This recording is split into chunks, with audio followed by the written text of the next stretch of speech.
So today we are joined by Akash from Just Ask Felix. He's going to give us his perspective on the draft and how it's going, and we're going to go over some of these teams and just see how that looks. Let's get started.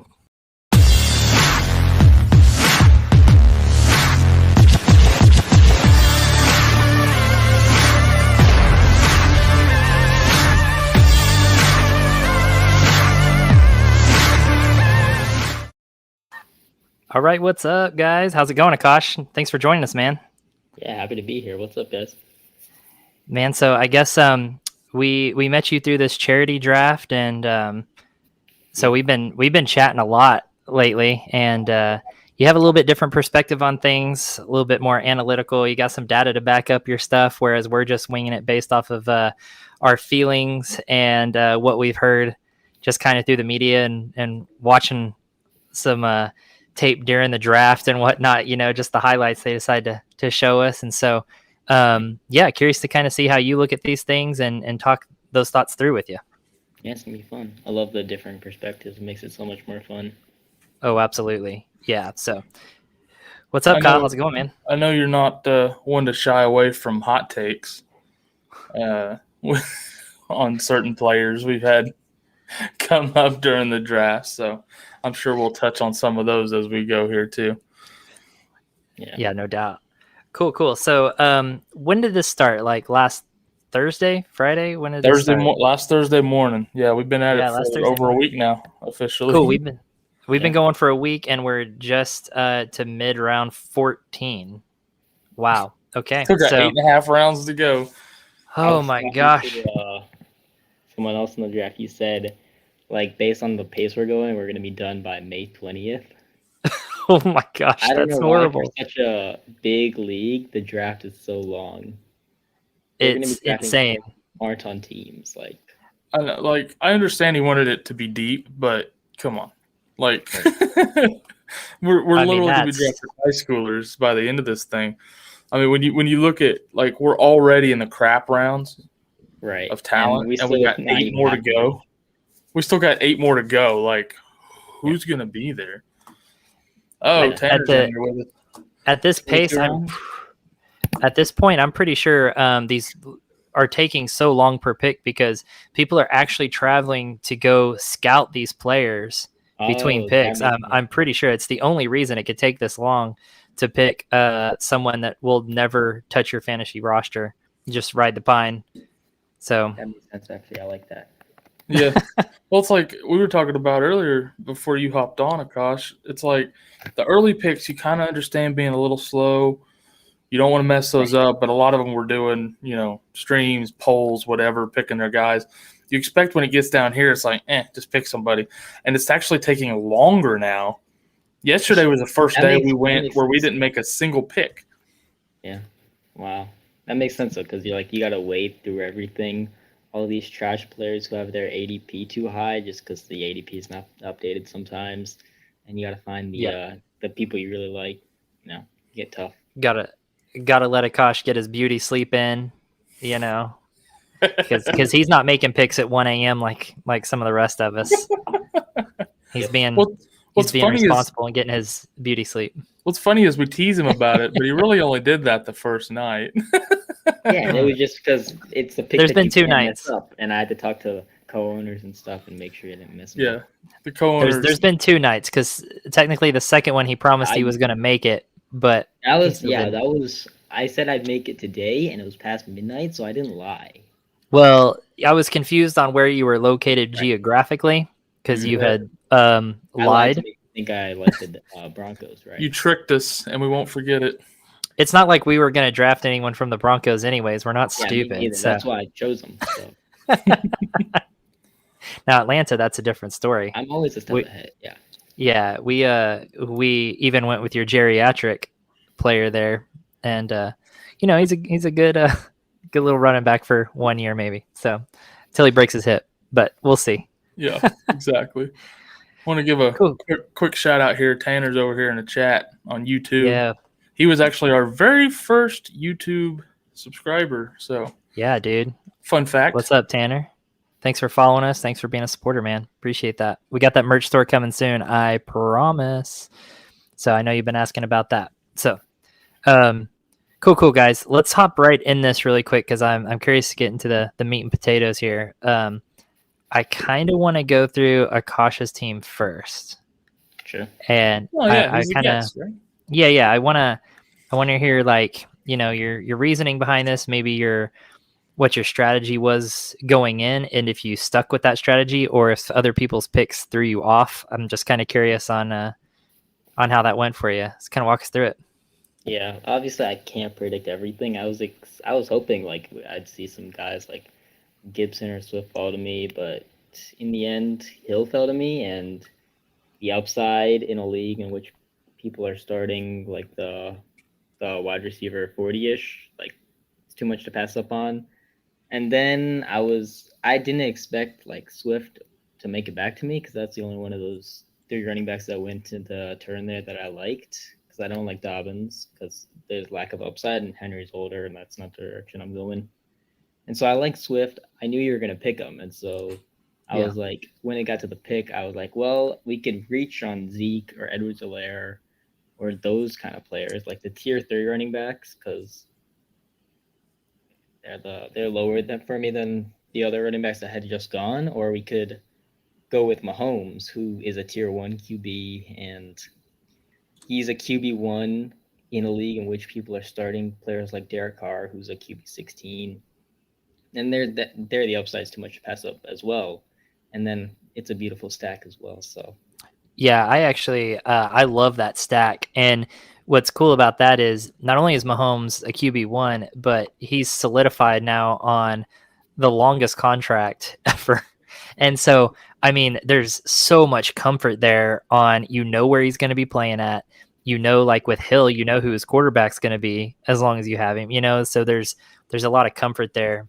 And I think it's taking the highest wide receiver available there and then taking a top player at the quarterback position is also really smart, instead of, like you said, reaching for a tier 3 or something. I think that's smart. Right. I actually have like Adams and Hill, like as far as like the tier 1 veteran receivers are like wide receiver 1 and 2, right? You could flip flop them for days, but Hill, couple years younger, that plays a factor. The QB stuff with Rodgers wasn't that big back when we made this pick, but it's getting bigger, and I've seen people panic sell Adams, so I'm glad we went with Hill. But really, the thing that's like sold us on Hill was just like the league format. No doubt. More upside. I'm curious, since you mentioned it with Adams, if or when Rodgers is gone, what do you think that does to Adams? Like, Nothing. Nothing. Still elite, number 1. Like, he's not going to be like 25 points per game. Like, no one does that multiple years in a row. But last couple of years, even with Brent Hundley, he was still a top 5 wide receiver, and so I don't think it changes him that much. We've seen elite players thrive despite bad QB play, like Allen Robinson. So it's good to have him tied to a great QB, but without a great QB, he can still be great. Just because, he's elite. He gets open. He gets passes. He gets touchdowns. Yeah, I agree. I think we talked about this in our earlier video, and you may have seen it, where Adams is one of those guys. He can get open so easily and create that separation that a younger, lesser quarterback, that is something that they'll look to more often, because it's kind of a little safety valve. It's their little blankie that they'll cling to. And so he may actually even see an uptick in targets and just opportunities, but maybe production stays the same, but the opportunities may even go up. Yeah, I wouldn't be surprised to see it, Yeah, definitely. But hey, I'll take him on a panic sell if someone's willing to sell for cheap. Right, that's what I'm saying. He was number 1 in wide receiver hog rate last year, which is kind of like target share, but it's on a per snap basis to see how they're used when they're on the field, right? He was number 2 in hog rate. And you know who number 1 was? Take a guess. Tyreek? I'm guessing Hill? No. Who? It was Deontay Johnson. Okay. Yeah, I know, right? Man. He would have been about the 14th or 15th receiver, I would have guessed there. Yeah, no doubt. vacuums up targets, and I don't know, I've heard people write it off as like a product of Ben's weak arm, etc. And they're just force feeding him the ball. And I strongly believe the targets are earned, not given. So when I see a player who gets targeted that much, you can't ignore it. That shows his talent. And if you take away the games in which he left early and or played like less snaps, I think he was benched in one because of drops, which suck. But if you take away those games, he's like top 5 in points per game. I think definitely top 10. I think he might be wide receiver 5 in points per game. Wow. But He's, yeah, it's if we get a full season out of him, which we should. I'm not one to predict an injury. He should be a top 12 wide receiver. And I've been planting that flag all off season long, and hopefully I'll be able to write some long article over it since I've been hyping him up so much. Nice. Hey, so as viewers, you guys can probably tell, Akash is, I know we kind of mentioned it earlier, much more analytical. I mean, look at how he's getting into these stats and he knows his stuff. Akash, kind of explain, and I should have let you do this earlier, but I just kind of thought of it. Explain like Just Ask Felix and what y'all are doing and why you have this approach to fantasy football the way you do. Right. So Just Ask Felix is an AI. It's a bot that you can ask questions for fantasy football mostly during your redraft seasons, and it uses AI and data to give you your answers, and it can give answers when asked, but it can also give you like just random advice, which is pretty great.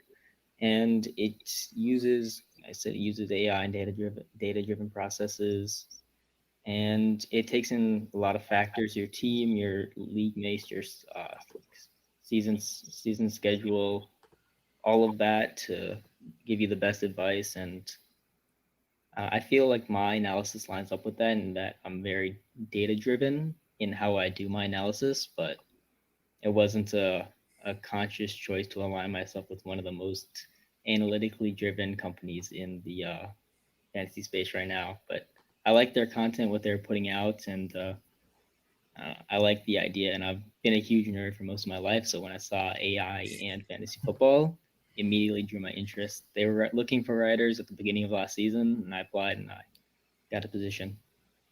That's awesome. very cool. Yeah. That's neat, man.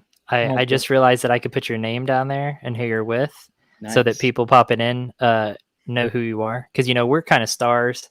Right. Our 2 people that watch us know who we are. So, And one of them is James, who is Omaha. Yeah, that's league. Omaha in our league. And he's one of our normal viewers now. Yeah, you're one of our 3 viewers, so we only got 2 left. So we brought you on, and so we really narrowed down our audience. Have to become a regular viewer. It's such a great show. I appreciate that, man. Yeah, it's cool. So now I got your name and who you're with down there, and hopefully that'll bring in the crowd. Ooh, like that. What's up, therapist? Everybody's following Akash over here, man. Yeah, man. You're bringing the crowd. I like it. Cool. So let's get back to your team here. So we covered Hill and Mahomes. What happened next? Ayuk's just great. Like, he had a phenomenal rookie season. Looking at the per game stats, I've heard people make the argument that he did nothing when Debo and Kittle played, and he was also in his first 6 games in the NFL when Debo and Kittle played. So I don't think that's much of an argument. But when he played, he was great in the system. The system's great for wide receivers and for fantasy production. With Trey Lance, they can go from an offense that supports one receiver to one that supports multiple receivers.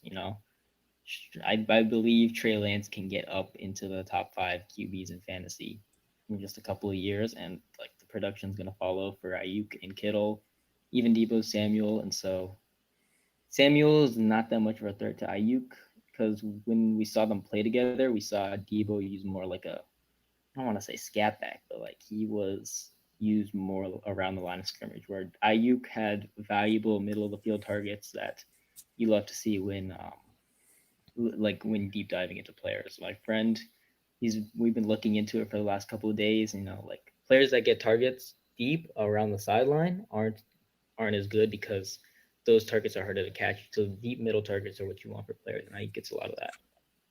Perfect. Yeah, I love Ayuk. In fact, you sniped him from us here. We were going to get him 2 picks later, and you snagged him there, so we had to call an audible. But Right. good pickup there. Good pickup, Cadets I was think. going like, I really wanted Ayuk, and then when that happened, I was like, there's no way he falls to me. I'm gonna have to since Higgins is great. But I was like, I'm gonna get Higgins and Deontay. I knew I could get Deontay at the turn because his ADP was buried on sleeper, but Yeah. you guys, no one seems to be following the ADP that closely. So it's No, we noticed that too. People seem to be doing their own thing. Yeah, especially in surprised when he this fell to one. me, but I happily leapt on it. And I don't know. Cadets asked me earlier today, is that Montgomery for Ayuk trade still on? I was like, keeping my options open. I'm like, oh man, I gotta see because Ayuk's better than Monty. Yeah, totally. And I think, hey, don't tell them, but these teams with 3 starting running backs, they're going to be looking to trade eventually because if you have less wide receiver depth, when that injuries start coming at you, you're going to want to trade because you can only start 2 running backs because there's 1 running back spot, 1 flex spot, whereas there's 2 wide receivers and 1 flex spot. So yeah, wide receivers matter more in the league, even though RB is a scarcer position. Yeah. Apparently, Kyle, go ahead. Apparently, we weren't going to get Ayuk anyways because therapist wanted him too. So you pissed off several people in a row with that pick. You made the right pick. Yeah, you made the right pick for sure. There's nothing more satisfying than picking someone and 3 or 4 people messaging you going, "What the hell, man? We wanted that guy." It's so satisfying. Like you play it off like, "Oh, sorry, dude," but it's like, no. Yeah, I got you next time. Just let me know. I was really surprised though, like you said, after it was mentioned earlier, after Showtime took Montgomery and he mentioned by name Ayuk. I mean, I remember when I saw that message, I immediately was like, no, shut the hell up. I was like, just stop talking. And so I knew he was going to go, and somehow he still dropped all this way. And I was like, man, surely not. Surely he's not going to make it. And just enough then to he make did us it. think we had a shot at him. Just enough. Yeah, what a tease. I'm not sure about Kyler or Josh Allen since I'm more of a super flex guy, but I'd take Ayuk over Moore, Carson. I wanted Pitts, so Pitts pushed Ayuk to me, but I did want Pitts, obviously. Right. Do you think that that's too early for Pitts, or you think that's about right? Too late? So real, I don't hate it. This guy, this guy can be elite. At the tight end position, so there's three elite guys, and there can be a 4th elite guy, and so you got to leap on that opportunity if you get the chance, especially around after the other guys went. Yeah, I agree. I'm going to be real with you right here. Pitts, even though we already had Kittle, if he fell to us, we were planning on taking him. You can't pass it up, right? Because right. How could you? How could you in let a league him where there's get past you that deep? Teams, that's trade bait 101. Exactly. Exactly. What happened to elite tight end? It looks like I'm contending harder. Yep, because that's how. We said if any of these top tight ends made it back to us, we were taking our second one right there at pick 3. I mean, because it's just an advantage. So we went Kittle. Yeah, it's an age thing, and then he's from Norman, Oklahoma, which is right down the street from where we grew up. I think and I also think that Trey Lance is going to be the man, and so I think that plays well for Kittle. But definitely the age played, I think, a big part in that for us. Because Kittle's, 28, 27, 28? 27. Yeah. And, Kelsey's 31. So Kelsey, I think, has easily years left in him. Right. But I play Dynasty 2-3 years out, so if I think Kelsey can hang on till 33, 34, then I'm not hesitating on him there. We took Kelsey in our other Dynasty league like a week previously, so we just kind of went with a little bit different approach here, not putting all our eggs in one basket kind of approach. I think portfolio is nice, but then you miss out on some hits in every league. Absolutely. Right? Yep, absolutely. I have Ayuk in more than half my leagues.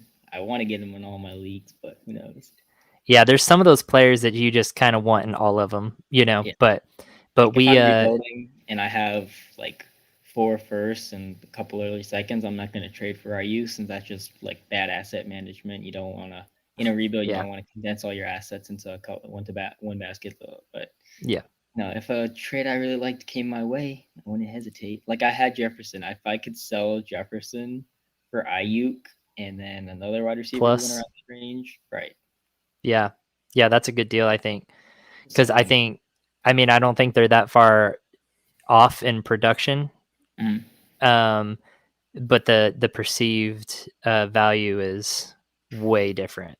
Cam Akers hype is so real. Like I heard, like I saw DLF ADP dropped. He's 8th in DLF ADP. He's 8th in sleeper ADP, and he just went 5th in this league. 5th overall. I should sell Cam Akers for AJ Brown and picks. Like yeah. Simply because in rebuild you don't want to have running backs as you start your rebuild, because in the middle of your rebuild they'll just fall off. They could fall off, and so you don't want to risk that. They don't last quite as long, right? Or near as long, actually. In Julio's, like someone said this earlier on Twitter, in Julio's first 1,000-yard season, the top 10 RBs in ADP, and you had guys like Adrian Peterson, Matt Forte, Chris Johnson, or something like that. I don't know. Good times. A blast from the past, and Julio's still there. You were still in like middle school, right? Something like that. Maybe not even. I was 9 years old. We were just getting started in fantasy during that time. Yeah, dude. I mean, I had Chris Johnson on my very first fantasy team. Who's your first fantasy pick? I didn't draft my very first fantasy draft. I had to work, and Kyle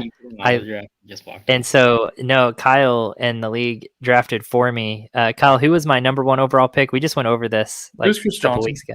It was Chris Johnson was my number 1 first pick, and I mean that was 2011. It was the 2011-2012 season. Yeah. Was it that long? Yeah, it was then, because that's when I was working. I mean, was it that late? I thought it was 2010. It was 2011 because it was after I graduated and I was working with Joe Exotic there at the animal park. Was it like a top? Was it like a top, like a 101 pick or what?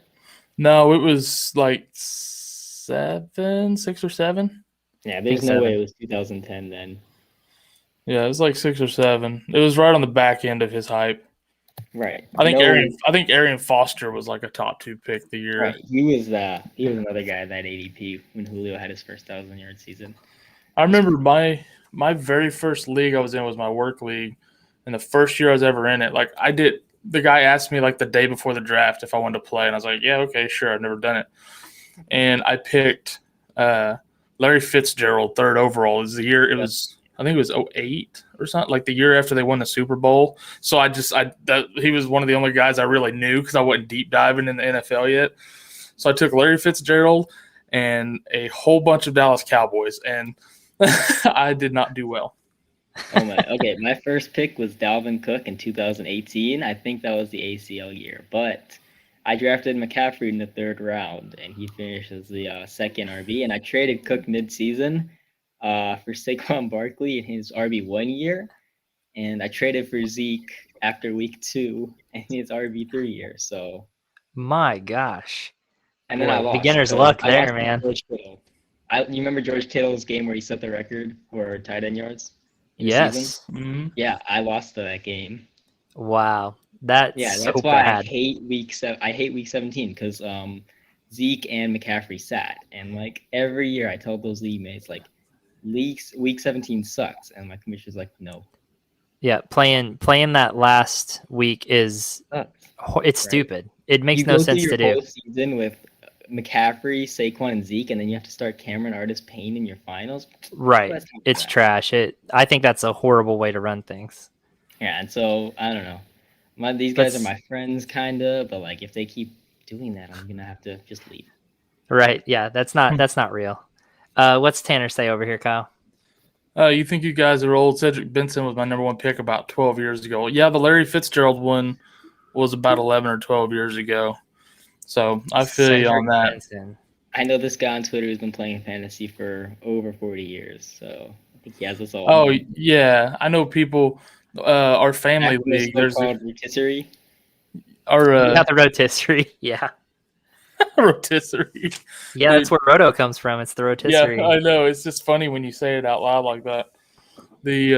But no, a guy in our family league's been playing for probably close to that. What, like 30 plus years? Like Jeff, dude. Yeah. I swear he's good? talking about how they used to get the newspaper every day and divvy up all the points and then like give it to Mail everybody. out It's who won crazy. to each person. Yeah, they would have to. He would get the paper on like Monday morning and go through and have to go through all the stats and add up the points and stuff and see who actually won. It wasn't real time like it is now. That's crazy. Yeah, I read Matthew Berry's book and it's talking about like how if you wanted to make a trade, if you want to make a trade, you both had to send a letter to the commissioner, and he would manually switch it up on wherever. That's ridiculous. I know, right? Wow. Imagine trying to make a last-second trade, driving over to their house trying to work it out. Like, I swear he accepted the trade. Like, bro, Troy Aikman is hurt. You need to trade me a QB right now. Troy Aikman's hurt. That's nutty. Let's see. James says, remember Ben Jarvis Green Ellis? Oh, yeah, the law firm. Who doesn't for? I remember the law firm, I dude. love it. Yep. Dude, that's funny. I forgot he was called the law firm. I love that. Well, he has That's like really 9 great. names. What the heck? Yeah. Lots of I think that's the best. dashes in there. Too much. Yeah. All right, let's see. Left Ronald off of Jones. Ayuk, you got Johnson. You kind of talked about him. Yep. His production. Rojo.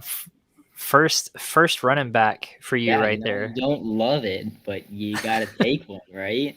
I mean, So- when you wait till the 5th round in a 16-team draft to take a running back, you could have I done think I got worse. excellent value, to be honest. Like he can be top 24, like low top 24, and that's really all I need with my wide receivers and quarterback. And so Ronald Jones, one of the main things that led me to pick him was the fact that Fournette's not that good, right? Like Kinda washed up. his juke rate last year was 15-ish, which was like 60th. For comparison, a wide receiver who played running back for the first time last year, J.D. McKissick, had around 17% juke rate. And that's just evaded tackles divided by touches. So it shows you how much they're like doing stuff by themselves and not letting their O-line block everything for them. And his yards created was also very low. And so don't think Fournette's that good. Ronald Jones, it's like free Ronald Jones, same way we said free Aaron Jones. years Yeah. ago. But Yeah. if he's freed, he's not going to be top 5, top 12. I'm not expecting that. I'm just trying to get some decent production. He's been okay. He's an okay receiver, not a great receiver, you know. Any threat from Giovanni Bernard or Vaughn there or anything? Any worry there? Did Sean McCoy do anything last year? Correct. You make a good point. Just there for a safety valve, right? Right, yeah. I mean, Yeah, just good there call. to hand water up to Ronald Jones. Exactly. And win a ring. You just follow in the Right. ring. Man, that's so wild to me.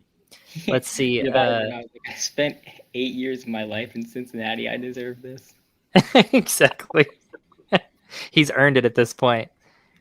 Yep. Let's see. I was The football shocked. I was therapist. floored when Bateman fell to me because that's what I was trying to trade up for, right? We were talking about him. Love him, man. Like, he's my rookie wide receiver, too. He would have been my 1B until it came out that he was 6 foot, 190, 195 instead of. I thought I was getting a Devontae Adams level prospect, 6'2", 210, amazing route runner, great production, but it's okay. I'll still take it. He's still a great prospect. You don't love the landing spot. The landing spot's going to change.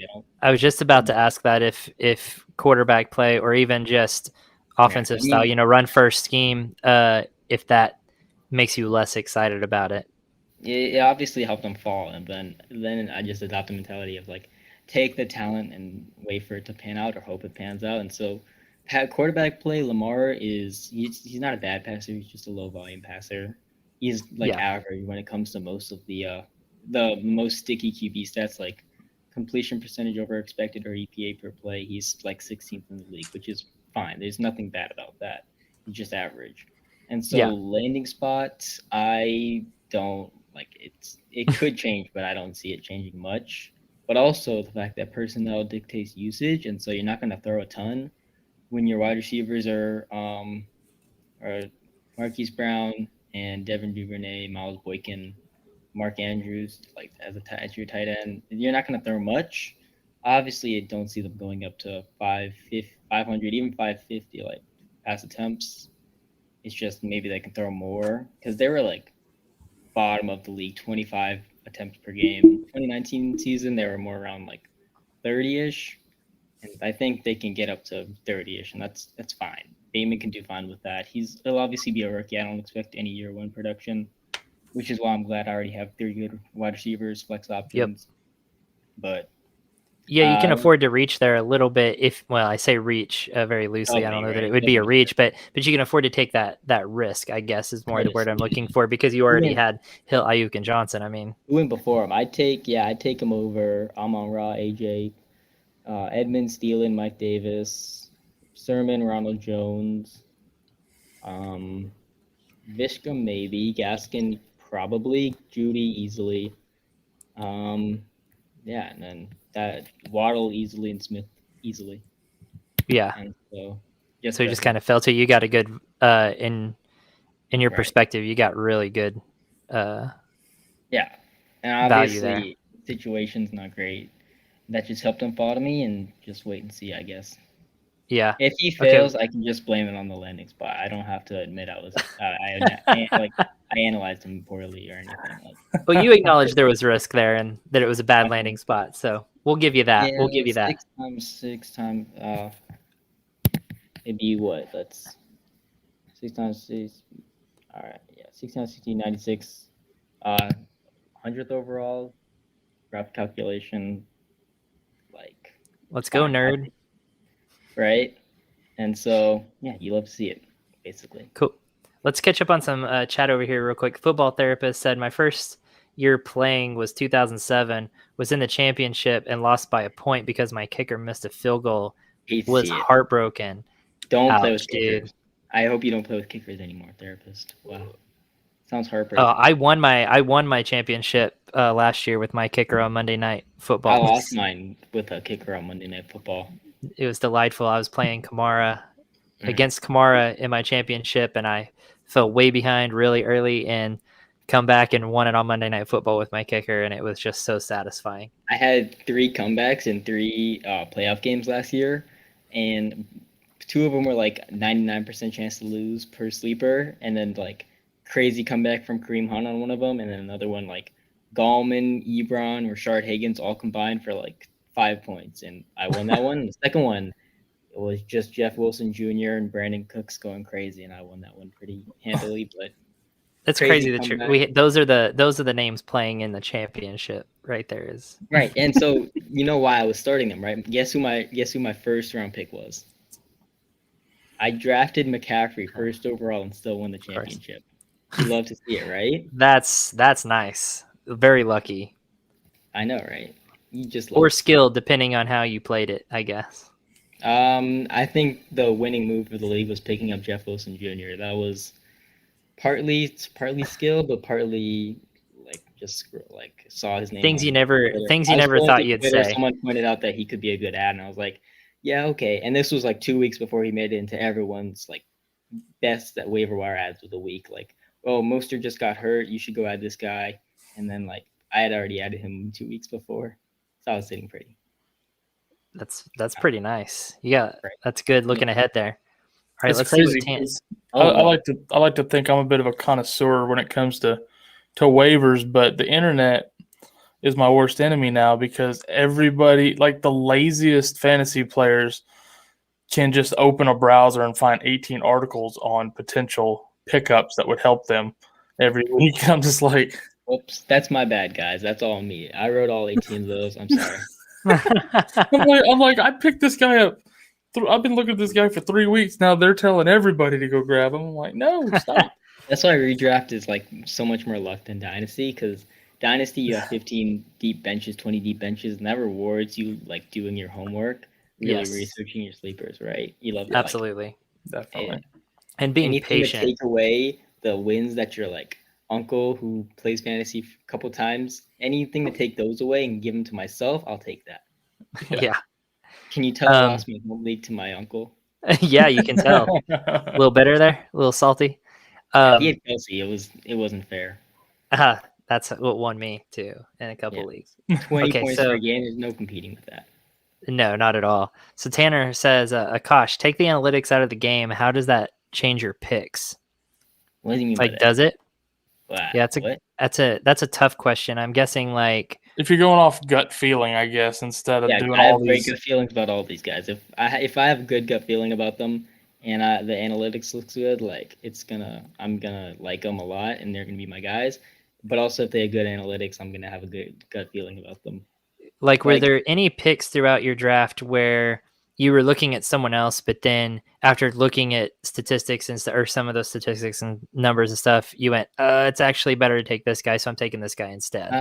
not really. It's just Yeah. it's kind of the other way around, in which I like these guys more than I would have if I didn't look at the analytics, and so they're the guys I was looking at. Like, we can get into the next round. James Conner, I was eyeing him throughout the whole draft when we started to go zero RB, just because in this league I don't want to be kicked out. Sure, you can guess why. It's a lot of fun, and so he's a great 1-year rental.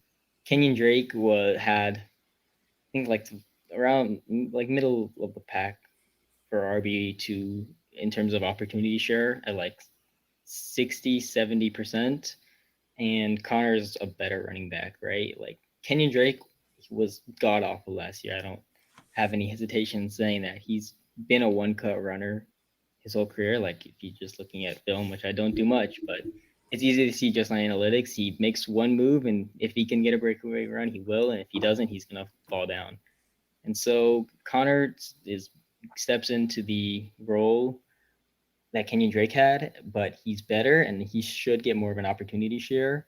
Chase Edmonds isn't much of a runner; he's more pass catcher. So, but Connor's also a good pass catcher, and so I think that they split more of the passing work more than Drake did, because Drake was a good pass catcher, but he wasn't last year. So, see how it plays And out. The opportunity share indicates he can be a good cheap RB2, and I like the efficiency too with Kyler Murray. Like, you see guys like Gus Edwards and J.K. Dobbins have high efficiency with Lamar, and you see the same thing uh, with Arizona running backs, except for the fact that Drake's never efficient in his career. So that's funny. A therapist is probably second guessing his Drake selection right after that now, going, man, one cut runner, like not too great. Like, where do you pick him? he picked him right after you picked Connor. He picked Drake right after therapist did. Oh, I see it. Yeah, man. So that's You funny drafted a that you guy mentioned that. right. I don't know. The very, very 1% upside is Kareem Hunt, but anyone who's ever watched football or played fantasy football can tell you that Hunt is 10 times the player that Kenyon Drake is. So Yeah, I don't know. I he's think just a very backup good. now. I Yeah, I sold him actually at agree with Gabe that. Davis for 109 and 1 QB earlier, right before free agency. Such a good move. I'm out on Gabe Davis too. Cool, Yeah. cool. So let's see. Next, you went Hunter Henry. Yeah, What do you had think to on get that? tight end. You know, you got to choose someone. I think it was going this way, so Gesicki and Irv went before Yeah, him. Gesicki went right. Yeah, Irvin and Gesicki, and then Henry was left there. Made my decision easier because I was considering Henry or like Thomas or something, and then it came to it. I was like, I'll get Henry. I think he's less of Thomas. Could be a one-hit wonder. I don't think he is, because he was very solid last year and he got his own, fought for his own. No one gets targets just because. But I think that Henry, I don't know. He's been kind of average his whole career, but that's kind of what I'm looking for. Just another dead zone tight end. Everyone between tight end 5 and tight end 16 is about the same. So just had to get one of them. It's just a dart throw. I mean, And at that not point, even. like I I said, you don't have your see elite, and then everyone's just kind of the same. I Yeah, I mean, don't see. Just pick Was- one and choose whoever falls to you, I guess. So there Yeah. wasn't a specific reason you took Henry over like Johnny Smith in the same offense, then, really? I took Henry just because I think he's going to be a lot better of a start, just because he's more of a yardage and volume guy, whereas John is more of a touchdown guy, big play guy. He's never had over like 500 yards in a season. He's more of Right. he's better reality player than fantasy football player, honestly. Yeah. Yeah. At least he So- was in Tennessee. Right. They used him. Yeah. They used him pretty creatively there, but I don't know. Like if you're splitting time with Anthony Firkser, poor man's Tyler Higbee, it's not great, honestly. Yeah. Let's see. Tanner kind of followed up on his question earlier with the analytics out of the game, it looks like. So the reason that I ask is analytically, Tom Brady is not where you would think he is, but he's a multi-time Super Bowl champion. So that's where I'm getting at. Right. Yeah, Tom Brady won those Super Bowls in the past, so doesn't make much of an impact on his fantasy football production for the future. But he can be a solid back end QB1, I guess. I don't know. No, I think what he's getting at is like some people would produce not based on, I guess, what you would expect. Because it's going back to like if you take the analytics out of it, I guess I'm trying to put that together of what he means exactly. Like analytically, some he players said will produce no matter analytically, what. Tom Brady is not where you would think, but Analytically, he's fine. His season last year was better than his like career average, which like everyone. And if you're into analytics, you'll go like, oh, he'll regress a little bit. I don't think there's any reason to hard avoid him. I'm just gonna avoid him solely based on the fact that he doesn't run. So I don't want QBs who don't run anymore. The game is changing. You need a rushing QB now. 100%. Yep, we had that same discussion. Yeah. It's just times are changing. Yep. Times are changing. I was thinking about Derek Carr at very late just because he's like I said, he's like a low end starter in the 16 team format, but then no one's gonna trade for him, so he's not very good trade bait. So I just took Wallace. Yeah, or was it Myers? Yeah, I took Myers at that point. Yeah, we ended up taking Carr just because, I mean, Prescott, never know when he might get hurt, and then we wanted Mond. He's kind of the last rookie on our list that we wanted, but he's not going to start for, 2 years. So we needed another veteran to back up Prescott, for the current time being. And Carr, it was between Carr and Goff at that point because we sure as hell weren't taking Drew Lock. And X Factor doesn't get another QB, or I think he's screwed like 2 years in the future. Unless those memes about Brady playing for 10 more years are true, I think he might be a little screwed. Yeah, I'd rather have Tannehill than Brady. Well, because he got Brady and Cam Newton. So I'd rather have Mac Jones than Tom Brady. I'd rather have Matt Ryan, maybe. Wentz, Mayfield, yes. Kirk Cousins, yes. Oh, yeah. Sam Darnold. I would say Sam Darnold, yes, because he's young and an absolute, he's a guaranteed starter, So he's young, but Brady is old. I mean, in a dynasty, that's tough. But if you look at X Factor's a whole roster there, I mean, he kind of went with good trade bait. It's strong for now. Right. Yeah, it's pretty win now. I'm not a big fan of going all win now in your startup just because it can seriously hamper your team in the future. I'd rather have more security built up before I pushed for a win. But I get it. Yes. Like, you can build a championship roster in your startup and do just fine. He'll be in the league more than 1 year. I think he's guaranteed that. I think that maybe that's what he was going for. Yeah, he's like, I'll figure it out later. I'm a savvy trader, and if I can just hang on for a year, I can live. Well, in a league this deep too, I mean, somebody almost has to be that way because everybody else attacked youth so aggressively. Yeah, when someone zigs, you got to zag, right? Yeah, that's the thing going into one of these is, and actually, I think you've said it before. You have to go with the flow of the draft. You can come in with a strategy all you want, but it's going to change in that first round depending on who everyone's taking because people have different strategies. They reach for players. Cam Akers, Aaron Gibson, some of these players go so early and you just don't see it coming. Antonio Gibson to last to like, I don't know, my pick or at least, right? At least. He can be a good player, but that's what happened to me. Like I was like most of my mocks that I did just like practice see what I could get had me going 2 running backs for the security, right? Because that's what everyone does. But it didn't end up that way. And at the end, I'd rather not reach on running back because I found running backs, they're always overvalued in startups. Like I'd rather have Hill and Adams over some of these running backs just for the fact that some of these running backs aren't going to take a second-year leap that you want them to take. Like, look at Jacobs and Sanders last year. Everyone was expecting them to make a leap. They didn't make a leap. In fact, they missed their leap and actually fell on their face, kind of.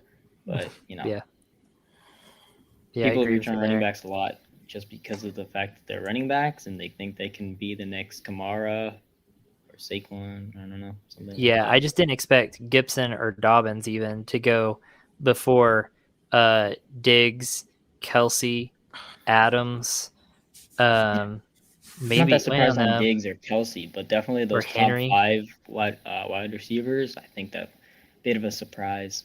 It's okay. Oh though. yeah, because they went before Metcalf and Hill. My goodness, like Even Akers over AJ, I think bit of a hesitation on that just because AJ's proven wide receiver at this point. I'm not afraid to say it. It's only 23.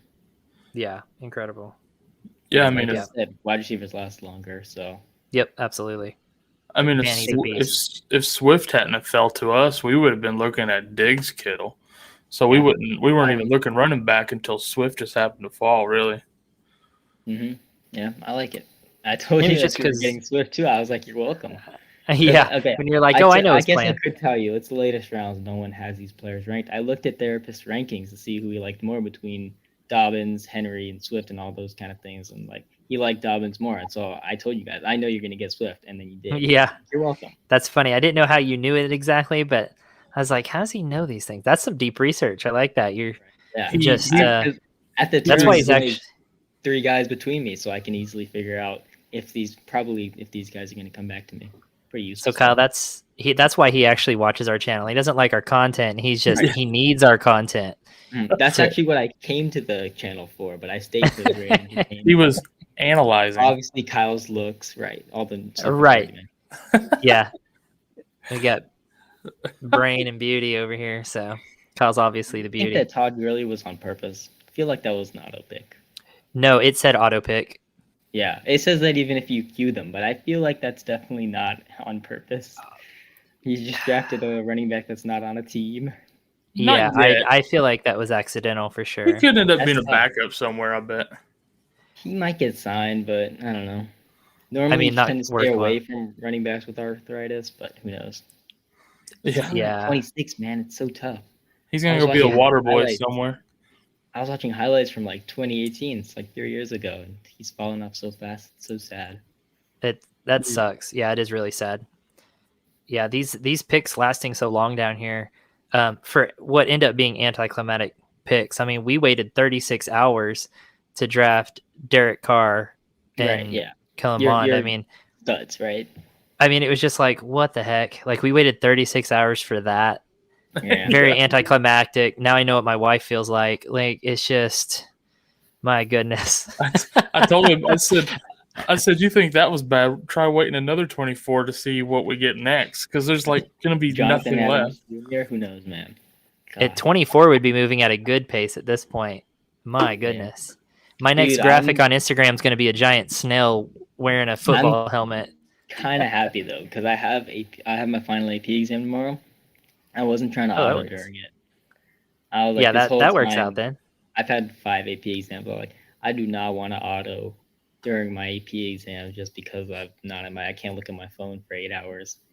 No It worked doubt. out though. 8 hours. Jeez. Pete. Well, one of them was 8 hours, mostly for 4. All you got to Man, do is wait till I don't Dom miss school. picks, and then tell him which guys you want, and he can pick them for you. I have other co-owners, but they don't know. Oh, the yeah, that's secrets true. I do. Yeah, you What got to do I have pick after? access to it. Because, like, I Kyle told you can't get about on here and Connor, I pick told you for about us. Henry. Tua Tagovailoa. Man, I think he can rebound well. I'm a big proponent of if a guy has a bad rookie season and his value falls, it's like get out while you can. Like shouldn't tell all my secrets, but if the majority of the time when a player face plants after a bad rookie season, it's not, oh, I think this guy can rebound. No, it's just get out while you can.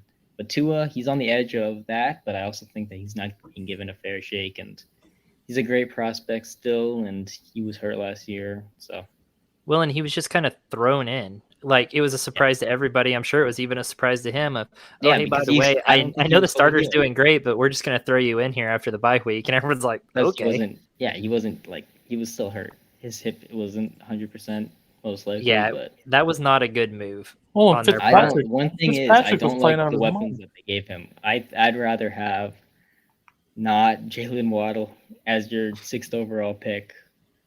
I'd rather Yeah. have a blocker than Waddle, even if he needed wide receivers Yeah. to throw to. Totally great. I'm gonna go here. Therapist says, I love Dobbins. Guy profiles as a 3-down back from college. Uber efficient. Also have a ton of Swift shares already in other leagues. That makes Yeah, sense. yeah. If you're spreading out, He does I think profile someone as a basket. 3-down back, but I actually really like Dobbins a lot.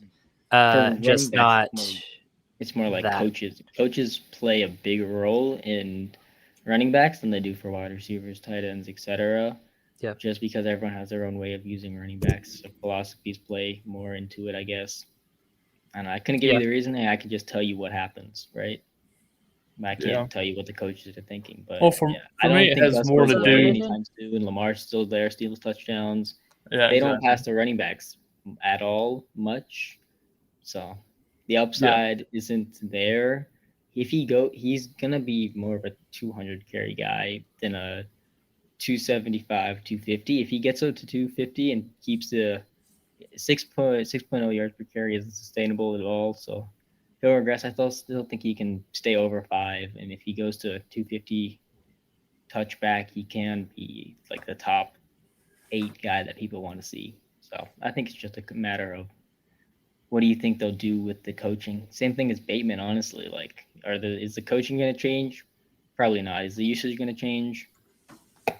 Maybe. Take the talent and find out. Yeah. Wait and see. So I don't hate the pick because I'd be a hypocrite if I did. That makes sense. Yeah, I mean, Lamar Jackson and Gus Edwards were going to be my point too. I mean, they just, like you said, maybe 200 touches, and for me, that's just not as valuable as some of these other guys. Yep. Yeah. What's happening? Here we go. Oh, Pat I guess me clicking through Fryer. something is like making that flicker. My bad. I was wondering what that was. I was like, That was weird. I didn't expect that to do that.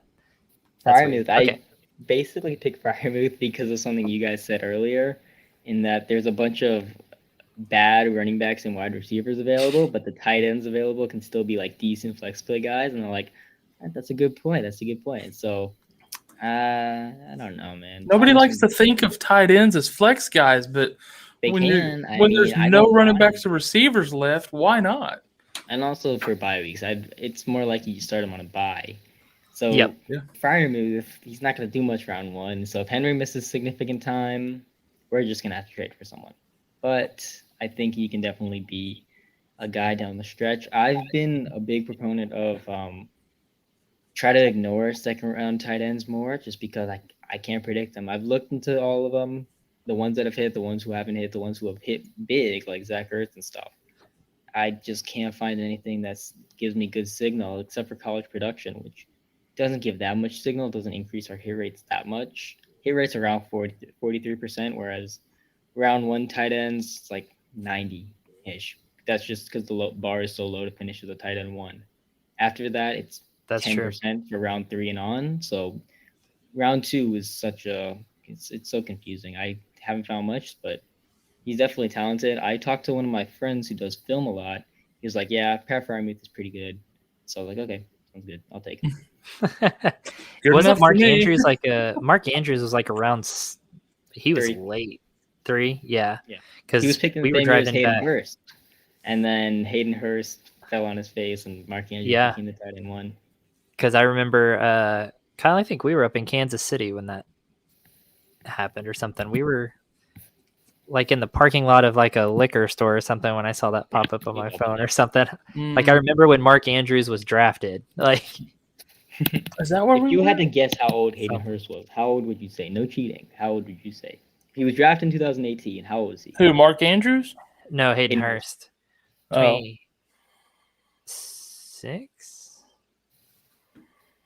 I don't know. 25 or something. He's 27. Oh, okay. You know what he was doing before he played football? No. pitching for the Pirates. Really? Yeah, Yeah. out of high school. He got the yips and sucked in the minors, I think, and so went back to college, I think, and played played college at Southern Carolina. But Dang. his story is kind of crazy because I don't That know is. what you guys think for what if there's a limit on what I could talk about. But he tried to commit suicide uh, around that time when he failed out of baseball, and since then he's been a big proponent for mental health awareness. And it's pretty great to see. That is pretty cool. Yeah. I think I'm gonna donate to his charity if I win this. Yeah, I was gonna say that's pretty cool. So that's a good idea to do. I mean, it's sad that he's not gonna get that winning money, but hey, it is what it is. Yeah, I'll just donate it anyway. Savage. It's a I mean, it's a good cause. That's what we're doing too. We're There's- raising money I'll away be from honest. the winning Corey, pot. I'll The be winning honest. pot would be a bonus. I'll be honest, Corey. There's better roast than taking money away from charity. Touche.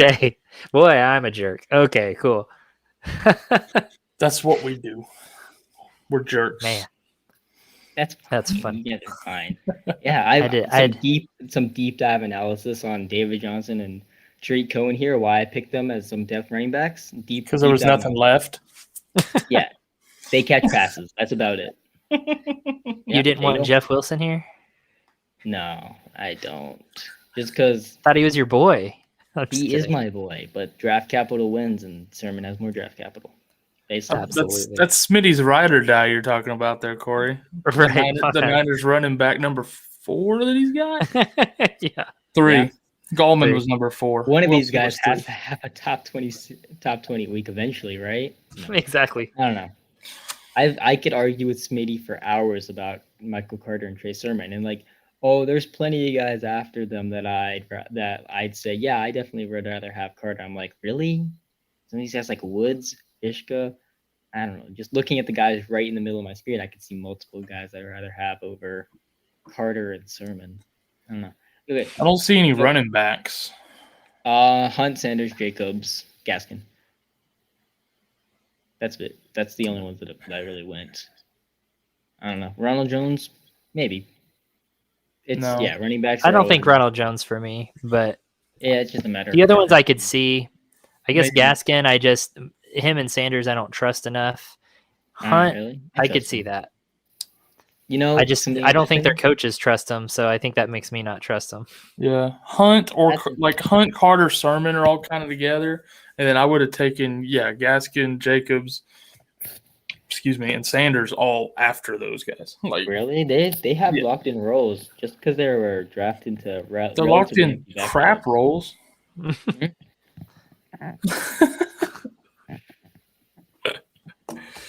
Yeah, so I don't know. I'm not a fan. I'm one of those that plays more off his more of a gut talent versus. over talent But over opportunity, basically. He's fun stat. Michael Carter Jr. His ADP is soaring up there. If you look at round 4 or after running backs who were drafted that high in rookie drafts, there's I think 9 guys and 1 hit, or 8 guys and 1 hit. And so that's 12%, right? And the hit rate for 4th round running backs is 12%. So it's no difference. The hype doesn't matter. They're still the same as any other 4th round running back. Just because they have a path to touches, it probably doesn't matter. And so I think that's it. They're a round 4 guy. You want to avoid these guys in the top 4 rounds of a dynasty draft. It's not for me. maybe a 10-teamer. But when you're looking Yeah. at a 16-teamer and he goes in the 4th round, that's a little different. Yeah. It'd be the 5th or 6th round in a 12-teamer. So it's still a bit early, but we've debated it to death. There's not much more to say except for the fact that I was gonna say, because they have a path to touches doesn't mean they'll do a lot with them, I guess. And a big Fair part of enough. it Yeah, that makes also. A big part of it also is like we've talked about on here before. If it's just somebody you want, you got to take him, or he won't be there in your Yeah. next pick because it's so long between picks. definitely. There's been a ton of picks that we've had to reach for here and there just to make sure we got the guy we wanted. So Yeah, I There's don't. that. That's Yeah, for sure. Amon-Ra and Mike Davis, those are the guys you gotta I don't know. They're short-term assets that should be able to keep you in the league. I'm not sure about Amon-Ra, but Davis can be fine. I don't know. It's like the same thing as the Carter thing. Like, he's still a fourth rounder. It doesn't matter if there's a path to touches. Like, if he doesn't have the talent to get there, which he has a good profile analytically. He broke out at 18, but the draft capital, you got to pay attention to it. So it's kind of a red flag. But he can still be an opportunity guy who keeps you in the league. So it's solid. I mean, Yeah. at that do point in the think- draft, what that's are kind of you what gonna you're looking do? for. What are you going to do for your wide receiver too? Because you have 4 rookies and 4 rookies who have a lower chance to hit, right? These are Emir But it doesn't mean none Smith-Marset, of them will either. Smith. It doesn't mean none of them will hit though. Yeah, definitely. Emir Smith-Marset. Which is why we had to take so many of them. I think Longer St. term Brown. guy. I think St. Brown and Newsom have the best chance of starting off the bat. Yeah, it depends what happens with Anthony Miller, I guess. I'm not Yeah. sure. If Miller Newsom's- moves on, then Doesn't seem like the Newsom's Slaughter team's real outside. high on him. Is Newsom Slaughter outside? slot. Slot. Okay. I don't think the team's real high on Miller. He hadn't really Yeah, worked I out don't think for so him. either. I think they can easily cut him. But Cut then or he's trade, the yeah. he's the third wide receiver on a team that could, if they change QB and Justin Fields plays at a high level, which I think he could, maybe not out of the gate, but down the stretch, I think he can support 2 wide receivers, and maybe Daz Newsome has his days, but It's going to be tough from the get go. I think from the beginning Because- we have to play Amon-Ra because I mean there's just not much wide receiver competition Right. there, And so even right? if So I they- think he has to if they- start there. He may not end as our wide receiver too, though. if they hit, I sorted through, and 4 and wide receivers who went round 4 or after, all the ones who have hit. So these are the ones that were successful later in their career as rookies. They only averaged around 339 yards in their rookie seasons. So even if these guys can develop into good players, I'm not entirely sure they give you the production you're looking for in your first year in the league. Right. Well, But the other side of that what was it, 12% or something that do hit could be any, right. any receiver could fall in that 12% that does hit. You just never know. So we And- pick the ones that we think has the best shot to fall in that category. Yeah. that were available at the time. Opportunity. Yeah, that were available at the time. We didn't feel super comfortable with any of the immediate veterans that were left either, honestly. I'd consider Anderson and Cooks just because they can be wide receiver 2-3s. Yeah, Anderson was a target. We were thinking at one Anderson- point, but then we he just was kind of more of a passed on target it for for me. youth. He was a target for me before TMJ got drafted, but I still think Anderson got his role. TMJ moves to slot. Darnold loves his slot, but he also loves his Anderson. So He loves those slots. yeah, like dude, Quincy and Nunwa, like the definition of a Jag slot wide receiver, saw a 25% target share in New York, and it's just like, what the hell? That's not. I don't know. It goes against what I like. That talent earns targets, but it's also Darnold likes his slot, I guess. Yeah. Well, probably just getting rid of it as quick as talent earned possible. Targets. Jacoby Myers with his over 2 yards per route run last season. That's like going up to the elite territory. The guys who had 2+ yards per route run, like with a threshold for touches, so that you don't have like guys like Cordero Patterson in there, like those guys, they're all elite. And then there's Jacoby Myers, and then there's Corey Davis. So I don't know. Yeah, he finds himself in good company in certain metrics, and I think that this cheap, I think he can still be good despite he fights for the slot role with Bourne, and Bourne's not that great, so he takes the slot role. Aguilar goes outside flanker, I guess. I liked him less with Newton. I liked him more with Mac Jones, just because Absolutely. Newton's not going to pass a lot. Mac Jones could pass a lot. When do you think that transition takes place? I think it could happen midway through the season. Like anytime you see things like, oh, he can sit a year behind Cam, he can sit a year behind Jimmy G. No, it's BS. Like it never goes that way. Yep. It's You bye always week. guy coming way earlier. Jimmy G Like, Fields is kind of the same thing, or Lance Right, is kind of the exactly. same thing. Yeah. I think everyone's think thinking Lance like, starts okay, before we week see where this 5. is going. Yeah, Before we week all see where 5, that's Lance should going. start. Like go back to 2010, all the top 3 overall top 3 overall QBs, like only one of them started after his first game after week 5. That was Jared Goff. So unless crazy. all the other ones started week 5 or earlier. Yeah, these rookies are they're coming for your jobs. Yeah, another thing, like he played a small hide your school, kids. lower competition, less experience. I don't know. He still ran a pretty pro-ready scheme at North Dakota State. So Oh, absolutely. Yeah, I they don't said think the his lingo was developmental right is for it and what people everything. want to make him out to be. Yeah, I Definitely like think that was Lance a lot.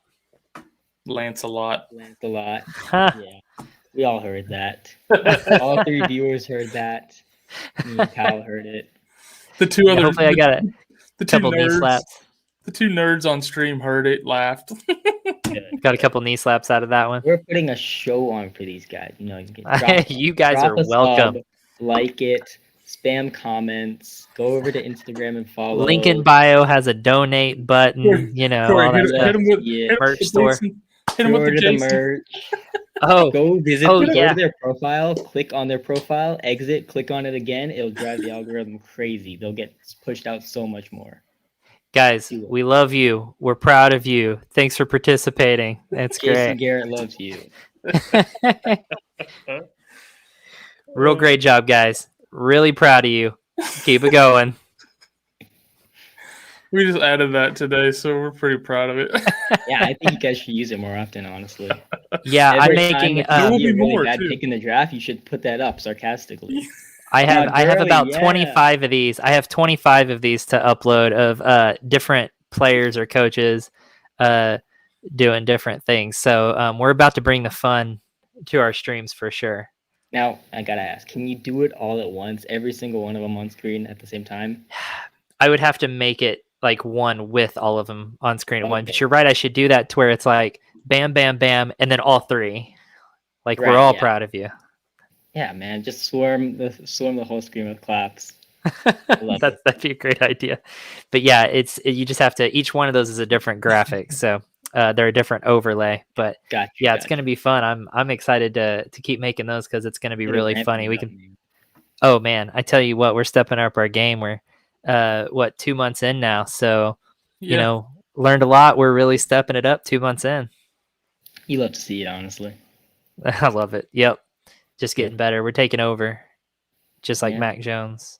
All right, more deep dive analysis. Thailand Wallace, kind of cover our ass on the Bateman pick. What's the chance that Thailand becomes the wide receiver 1 in Baltimore? 5%, 2%? Who knows? But we have that percent covered if Bateman isn't it. So Exactly. I mean, and Wallace is skilled. I mean, yeah, he fell. I've made it a rule of thumb to look less at analytically strong guys who are drafted around 4 or after day 3, just because it's kind of a red flag. I found that the more hits come from guys who had less production or guys who fell because of injury issues, like Diggs, Hill. I don't know. Brown had a good profile with no injuries, no off the field issues, so he doesn't fit that mold. But I don't know. Of course, we have a very small sample size of day 3 guys who hit, but I don't know. It's just something I've been looking into, like trying to making theories. Nothing like substantial yet. But Wallace, I think he fell more because of the ACL history than anything. He's a good player. We got an interesting question from Omaha over here. Does Akash prefer Wallace or Amon-Ra? Wallace. All right, so that's been Akash with Just Ask Felix. He'll take a backup plan in round 14 over a possibly a number 1 receiver. I told you we get to some of them weird hot takes. Like eventually. The hot takes. Hawkinson, Swift, those guys will probably get more targets than Amon-Ra, right? They have to, right? They could. I wouldn't say Amon-Ra more. could get close to them, but I think that they beat him out.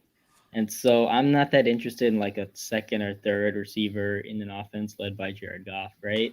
And then next year they'll just draft more wide receivers or something. I mean, we can't act like Cooper Kupp and what's his handle?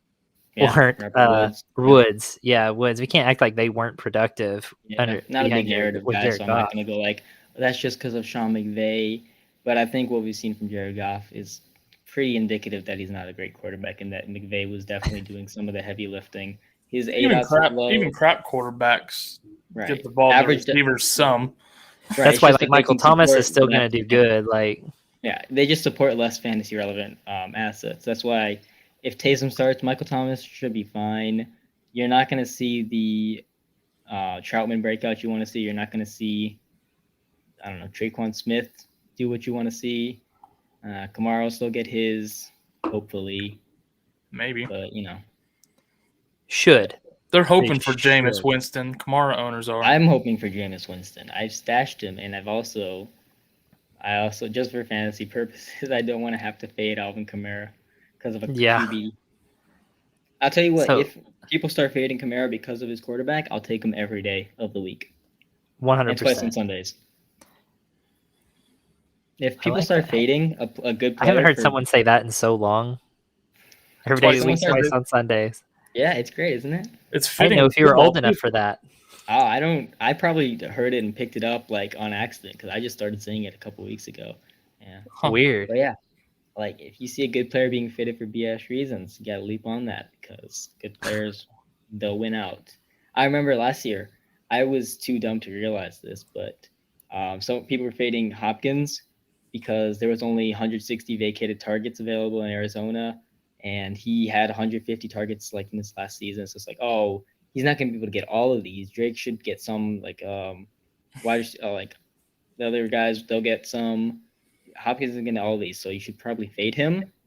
And then in hindsight, it's like, no, Hopkins is the alpha. He'll just make Larry Fitzgerald get nothing. It's not that Larry Fitzgerald is going to take away from Hopkins. It's that Hopkins eats first, right?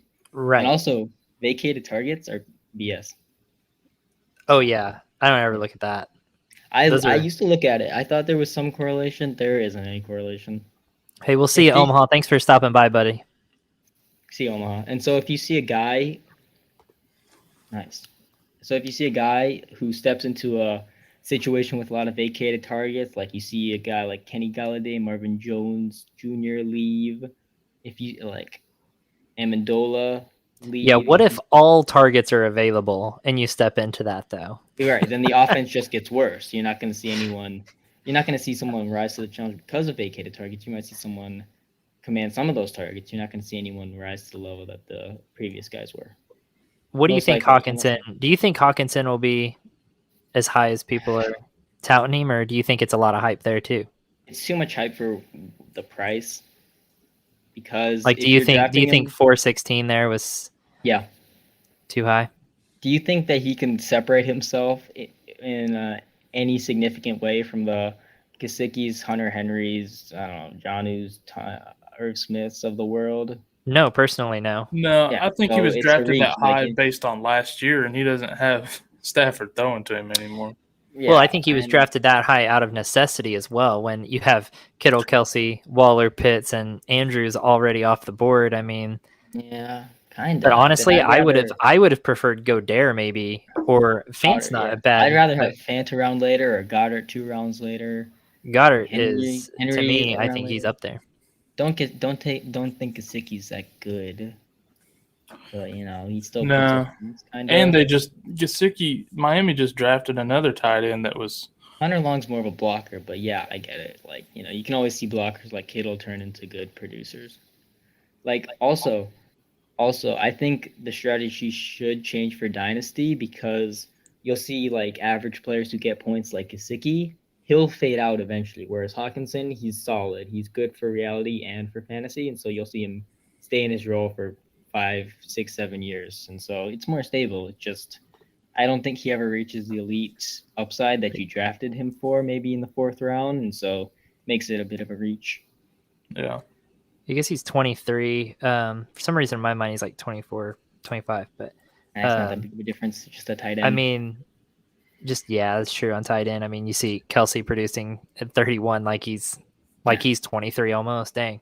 He had his best season of his career, right? It doesn't matter sometimes. It's crazy. I mean, I guess he produced okay, but he had a lot of these just... he had a couple bad games. He had games. a couple solid games. I don't really like to look at a per game basis just because per game isn't as consistent year to year as you want it to be. Like if you look at consistency ratings, which is, I just learned this today because I don't use it in my analysis, but it's a standard deviation of all the points divided by points per game gives you consistency rating. And I want to test it with my friend who was also big on analytics, but we can't find game logs going back to like 2010, which I need to do the R squared. I don't know if you know this stuff. Tell me if you don't. No. Too nerdy, bro. It's just math stuff to see. I haven't done kind of. Listen, I took a statistics class in college. I'm learning this stuff on the fly. Like I've learned that was like 12 years ago. I was gonna say you gotta understand, like, yeah, I graduated college in 2011. Kyle, you graduated college in what, 2008? 8. Yeah. So like, we're old, bro. Like that's been right. It's actually been 13 years since I graduated. It's been 15 since I took that class. So yeah, it's been a long time since we've done anything mathematically challenging. Right. Yeah. So I remember the term I feel I've R learned, squared, but I don't know what it means anymore. I've learned a bunch of math just getting into fantasy football. Like I've learned taught myself about R squared. Like just seeing how consistent something is year to year can be big for your analysis. Like stuff like average depth of target for wide receivers, it's super consistent year to year. But stuff like touchdown rate is not that consistent year to year. So you want to like shy away from analyzing like, oh, he had a good touchdown rate this year, so he'll have a good touchdown rate next year. Obviously, no one thinks like that, but it's a thing of like, if the R squared is like, it's close to 0 for touchdown rate, and so like, doesn't matter what he had last year, he's probably going to be wildly different the next year. Yeah, it's a totally different way of looking at things, like more in depth than me being like, I like how this guy plays. He's fun to watch, and he can put up some points. I think he has good opportunity. I do that too. Don't worry, man. I'll draft fun players just to watch them play football. I've been a football fan. I've been playing fantasy football for 3-4 years, and I've been watching football since I was 2 years old. So, good job, man. Way to catch that ball. Really like it. Thanks for scoring me some fantasy points. Really like it. That's my approach to it. Right. I love to see it. Dude, Ryan Tannehill's like so great. I was just thinking about him and AJ Brown. Like, they're so much fun to watch, honestly. Maybe become a secondary Titans fan. I think Titans are going to suck this year, though. You think so? You think so? Yeah, because like you see a defensive cliff, and like eventually the good offense can't support the bad defense enough. We saw that with the Texans last year. I think it's going to happen to the Titans soon. So yeah, I think that's this year, huh? Yeah, perhaps. If you want to use that to fade AJ Brown, I don't know. He can still. Yeah, I think they suck. I think you should probably sell on AJ Brown pretty quick if you have him.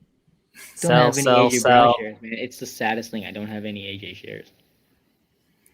I guess we don't either. All right. I don't think I do. No, it's fine. We don't have any of the ones we drafted together so far. No, I mean, I don't know if we have him as keeper options, but I have him as a keeper option in Roll Tide, but it ain't gonna happen that way. Oh, dude, I'm gonna take advantage. I got him in like round 5 last year in a redraft league, and it's like my only share. And yeah, if I could keep him in round 5 and lose a round 4 pick to keep AJ, yes sir.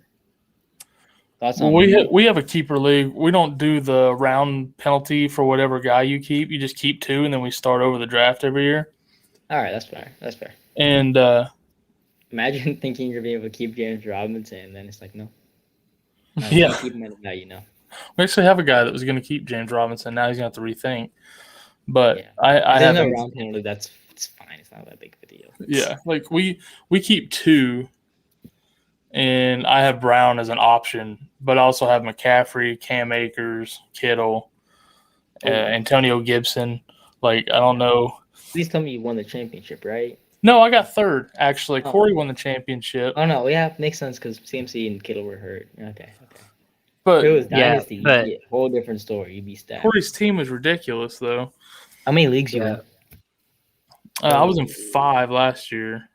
Can I share my screen? 4 last year, but then it'll be more. So here's my keeper options though, because this was my roster, my championship roster here. I mean, Jones, Henry, Adams, Kelsey, Eckler, like these are my keeper options. I only get to keep 2. Oh, So man. I'm gonna have you on again for another analysis just of this league and this right here. So yeah, I'll have you on for another one. We'll go over my keeper options there Should I and show my see what favorite you think. teams? Yes, I think you can share your screen. Is it down there? Your You should be screen able sharing? to. Along the very bottom under the. I'm checking to see if I got anything that whatever. How many viewers? We got like 2.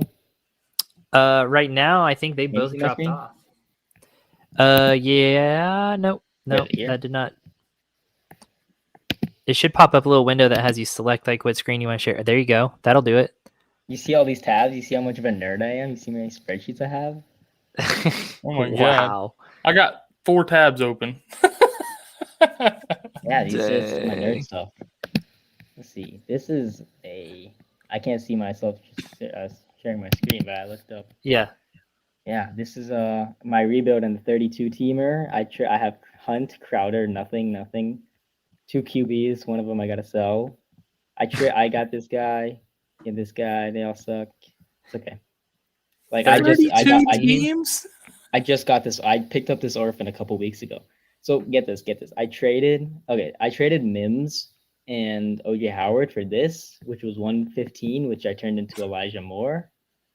That's a W, right? It's objective. No doubt. Right? And so I also I don't know. It'd be too much to show you the history, but someone dropped Deebo Samuel, and I traded Rashard Higgins for 9 fab to pick up Samuel, and then I traded Samuel for my own first-round pick, which the other owner probably drunkenly traded away. And so I have this pick, and I'm going to turn Rashard Higgins into Brees Hall. It's genius, right? Dang, that's legit, bro. Like What? 32. That's how you rebuild, man. Like the small movements that get you back to being decent. I can't believe somebody dropped Debo 32 Yeah, he was just like in he a was 32 weird. team. I was like, dude, was that a misclick? He's like, no, I don't care. Leaves the league. What? What a dick. That's a dick Right? move. Yeah. Okay, it's my best team, dude. My friend and I co-own this team. We're so good at trading. This is my team. Russ, Gibson, Hunt, Keenan, CD. Hoping to get Kyle Pitts in the draft. Higgins, Ayuk, Tua. This was before Dang. Mac was drafted. It's okay. This was before they drafted 2 RBs. Good veteran. Good opportunity. Good vet. Good opportunity. Sophomore. Tight end depth. And then you get to our picks. Dang, that's And a we lot of have IR spots. these- Holy cow. we have Good these Lord. picks. Oh, we also have all of this in 2023. Jesus. That's going to get real top heavy real quick, man. Oh my Dude, gosh. for real, we have to keep all this bench open and all this taxi open just for our 7 guys. I don't know. You guys aren't in this league, right? I can probably tell you. So we have this. We have all these picks in a 12-teamer. So we're going to try to go T-Law. I think this is going to be... Actually, dumpster fire over there. That's us in disguise. Just right, so that you makes know. sense. It's The fitting. Star's a dead giveaway. Yeah, but you can't slime me. So... So yeah, I think we gotta go Lawrence. I think Lance goes here. We go Pitts. It's either Chase or Fields, and then whichever one of Chase and Fields don't go, it's this. Najee will go somewhere around here. Blah blah blah. Someone goes here. I don't know, and then we get ETN. Foolproof, right? I thought this through so well. Dude, what? The rest of that league should be ashamed of themselves. And then They should also probably rage quit too. Yeah, they this should is Bateman. This is Bateman. This is Elijah or Rondale, and then this is Diami or Terrace Marshall. If people reach for Carter and Sermon, it helps us so much. But if not, I think we can still get Diami here. So that's our plan. This is our team. Oh, that's not what I wanted. That was sad. That wasn't the right one. That was close. That was pretty What do funny, you- honestly. He goes, so Oh, that's that- our team, and there's Cam Newton chilling. It's This one. This fine. is the one I wanted. Like that's our team. Just like Oh, beautiful. We have, That's how the rest of the team. That's how I'm looking at the rest of the league right now. It's like, come on, bro. I love watching that go on the screen. Oh, that's beautiful. You love to see it. Oh, the never-ending keep wormhole there. Keep it on that really quick because let's see Jason Garrett on never ending clapping. You got to put it so it's not on the second like overlay. There you go, so you can see it after. Forever clapping. That's Right. about fitting. Oh, That's fitting for Jason Garrett for sure. Like that scene from Star Wars in the bad sequels with Rey in the cave. Beautiful. You guys want to see all my stats? Yeah, let's see some of it, man. Yeah, Let's see what you got going. That's my upper hand. I'm sorry. Oh, Cam Newton. This is gonna be me after you're done doing this. Just he blue balled. We just got blue balled. I don't think that's the best. Speaking of blue balled. Yeah, that's what I was about to say. I don't know about that one, Chief. Oh, it kind of goes hand in hand, don't it? Yeah. Oh, that's too soon. Yeah, I don't know about that.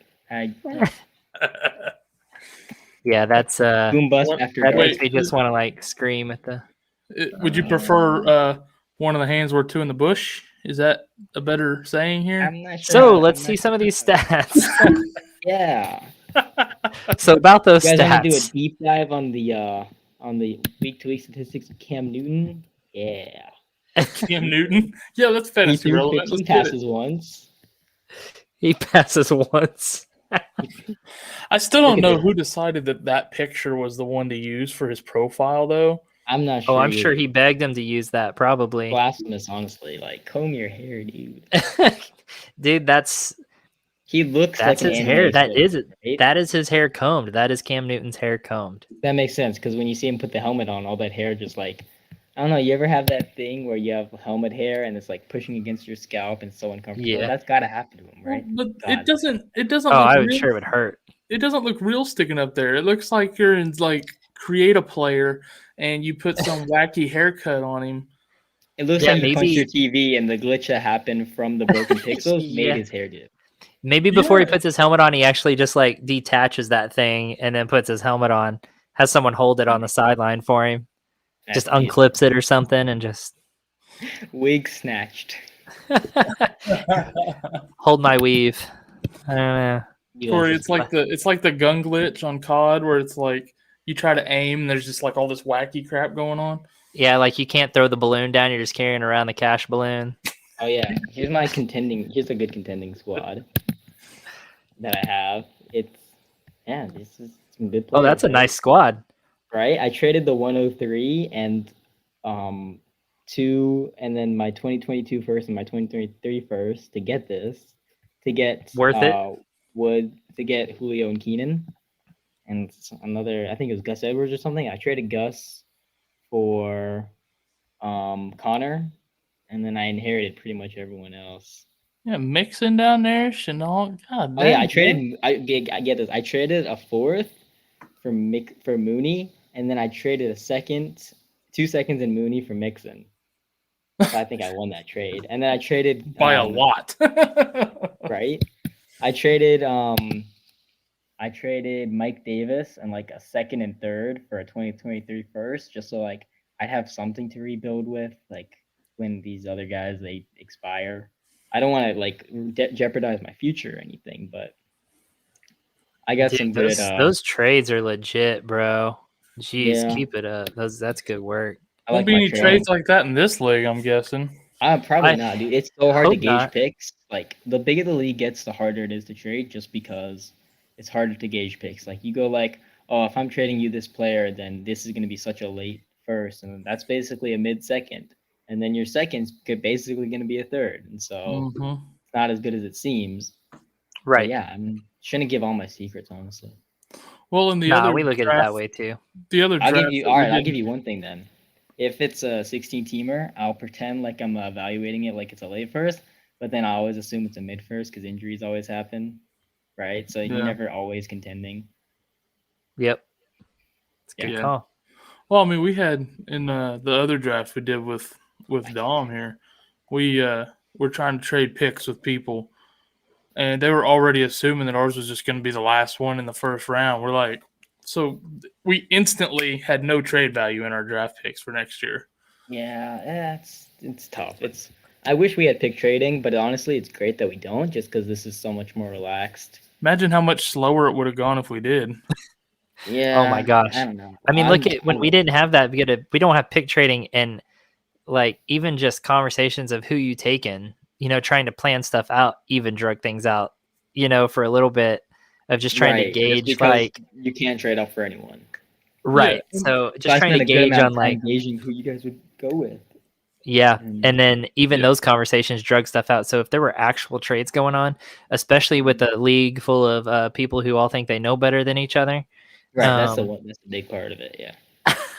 All these fantasy football analysts. Like, everybody's an expert. We get it. You have your stats, but in the end, so here's the thing about us though. We don't claim, we will never claim to be experts. We are fans of the game. We love playing. And we just go with our gut feeling. We're on here just showing people us playing. And like, that's kind of why it's fun to have you on here, because the play style is totally different. Like you're going at it analytically and stuff. In my Twitter bio, I put fantasy football enthusiast instead of analyst, even though I want to consider myself more of an analyst. You're definitely more of an analyst. Because when we were looking at things like, we're not putting together rankings, we're not writing articles, we're not analyzing things like that and trying to give people that advice.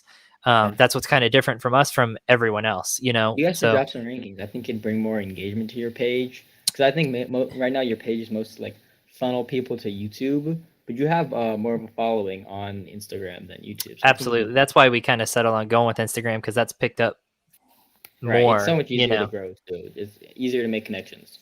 Absolutely. Yeah, it's a good community there. It's a really good community. I got 1.2K on Twitter. It's solid, Made some good Twitter wasn't doing anything for us, but I talk more on Instagram. So it's like a weird disparity in which like all these people on Twitter I see like making connections and like getting on each other's podcasts, and it's like, man, I wish I could do that. But then I do that with people on Instagram. It's like that, but that's not where I have my following stuff. Yeah, I'm liking Instagram a lot, actually. Since I joined this league, my personal account has gotten like 50 followers, which is weird because it's a personal account, right? Yeah, that is strange. I've gotten a bunch too, because I took my personal one. I went through and I liked every one of these guys in the league. Yeah, and so I gained a bunch that way too, but I don't use my personal one for anything except like giving people follows, basically. Homecoming, I have homecoming pictures, prom picture. That's it, basically. Yeah, that's where I snagged your picture for this stream. I look very dapper. Yeah, you were styling. It made you look very professional. I was like, oh, he looks. That's what got people to come here, because if I start doing YouTube and podcasting, I'm gonna wear a suit just because that increases your ethos. And you look. Absolutely. You pull it off well, and people take you seriously, man. Right. We're going with the logo shirt. I meant to do that tonight, and then totally forgot. I just grabbed my Cowboys shirt, and yeah, you were dealing with internet issues at first too. Dude, so. I was in a rush. My internet issues were stressing me. Yeah, man. So we all have those kind of days. Last night I was doing a mock on Sleeper. My internet crashed randomly, and I got Jared Rice as my 4th round pick instead of, can't tell you who, but thank goodness it was just a mock. Yeah, a real draft wouldn't have a 30-second timer. I would have been fine. Right, yeah, 30 seconds is quick, but yeah, I've done some. Get everyone on, get a mock done in like 20 minutes. Yeah, that's how you want it to be in a mock, though. Like, you're not taking it that seriously. You're trying to get a feel for things. I'd be like, 9 times out of 10, I'll get Bateman at 201. Okay. You're doing rookie only, you mean? Rookie? Yeah. Oh, okay, yeah. Okay. That makes sense. I was lost. I was like, I was like, oh, you're that guy in the draft, just screwing everyone else's mock draft up. I was like, geez. Kyle, you did one of those earlier today, actually. Yeah. I've tried doing a couple of because we have one more startup dynasty we're doing later on. And so I've tried doing the mock drafts on Sleeper, and they're total crap because of the ADPs and the rankings on here are so out of whack compared to like what people really take. So I tried to do one on ESPN, ESPN sucks even more, man. It's some jerk took Antonio Gibson second overall. Someone else took Lamar Jackson in the second round. I'm like, bro, I quit. Like, Yeah, the ESPN mocks, they suck. they They're do. Like, you can't do a good mock draft in a public lobby of any kind because people are idiots.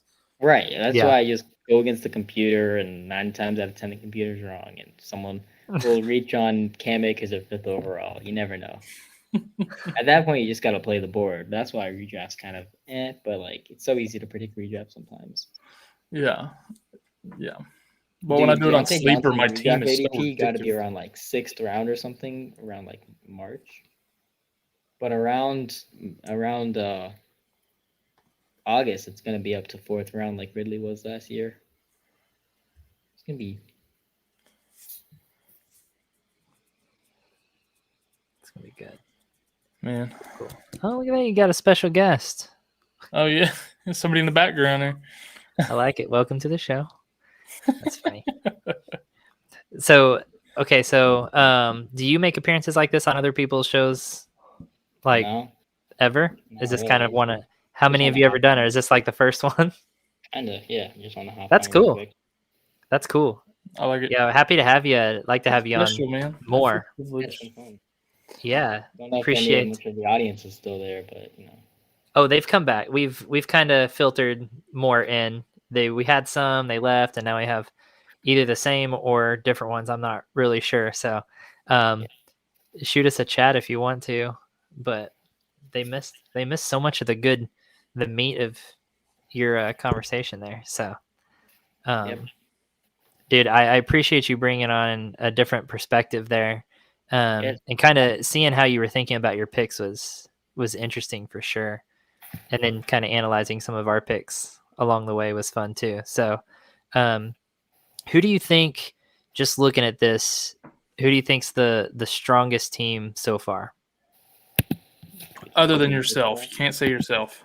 No, you can say yourself. I think if you think you are, which I'm really not sure.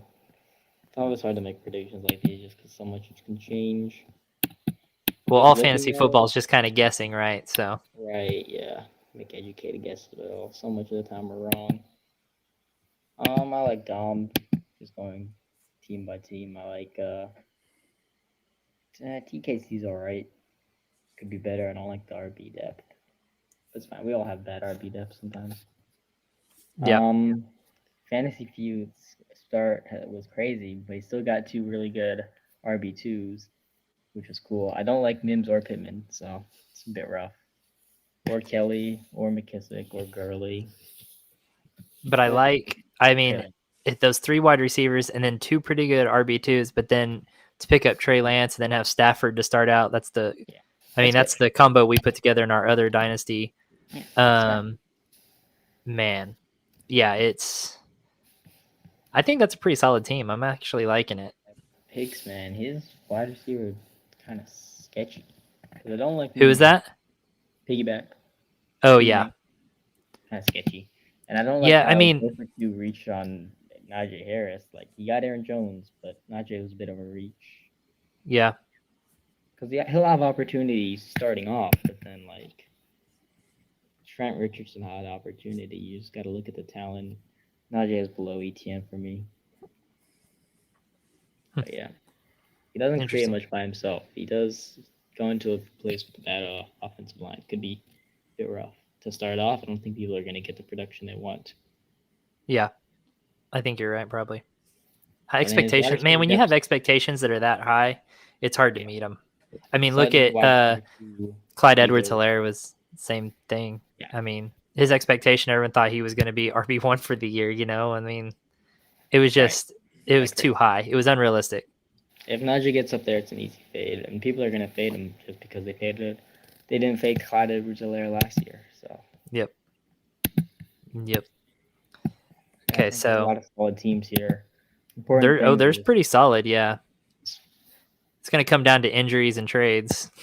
Like teams that reached on rookies or like short-term players, a bit sketchier, or like sophomore players who did poorly. You know, it's not as good, but Yeah, I'm curious to see Definitely, how it plays no out. one's team is like an obvious contender for out of the league year one. Yeah. Who do you Uh, think's the weakest? I don't like Smitty's team, but we have such a different philosophy. So weird because me and Kyle, I think, both like Smitty's team quite a bit, actually. He, Yeah, he's I one of my mean, up favorites. until about right here. The where? first I 5 like picks. I like his first 5 picks, and then We I can't mean, see I the don't screen mind. anymore, by the way. You were, Oh, Rondale's sorry, cool. dang, you were trying to show us that. We can't see it anymore. what a loser. I'm sorry, guys. Yeah, Okay, I so love his first 5 picks. I like Yeah. his first 5 picks, and then Rondale's cool. I I don't. like him. Tunyon's a bit.